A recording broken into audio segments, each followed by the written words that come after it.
शुभाशुभफलैरेवं मोक्षसे कर्मबन्धनैः सन्न्यासयोगयुक्तात्मा विमुक्तो मामुपैष्यसि। बंधुगण, जेपरि भावे अग्नि शिखार उपर भागरे धूम आवरण होई रही थाए, ठीक सेहीपरि प्रत्येक कर्मर किछि त्रुटि मध्य रही जाइथाए।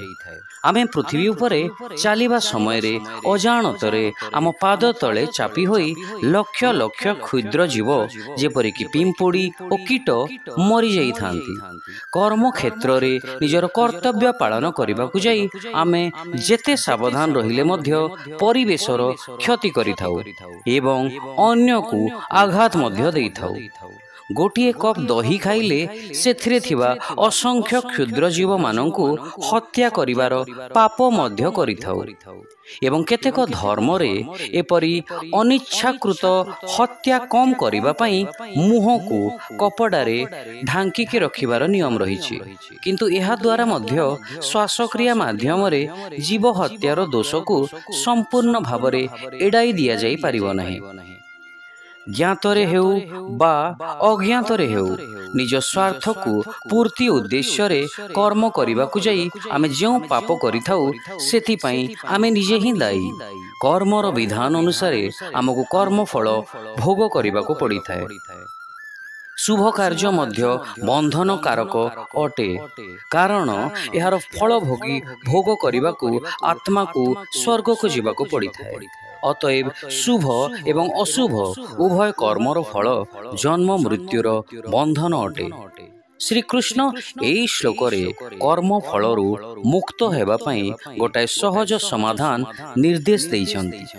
से सन्यास योग विषय रे कहउछन्ति, अर्थात स्वार्थर परित्याग।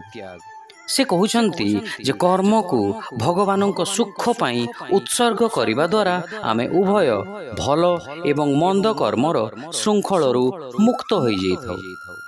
एहीपरि चेतनारे स्थित व्यक्ति को जोग युक्तात्मा बा भगवानक सहित जोग प्राप्त यह कहा जाए। एहीपरि योगी माने एई शरीर रे ही जीवन मुक्त होई जाइथांती एवं मर शरीर त्याग करिबा परे दिव्य शरीर युक्त होई सेमाने भगवानक लोकरे तांकर चिरंतन सेवा प्राप्त करिथांती। शिक्षा, तुमर समस्त कर्म को मते समर्पण कर एवं तुमे उभय शुभाशुभ कर्म बंधनरू मुक्त होई जीवो। त्यागयुक्त मन को मोठारे आसक्त कर, तुमे मुक्त होई जीवो एवं मते प्राप्त करिबो।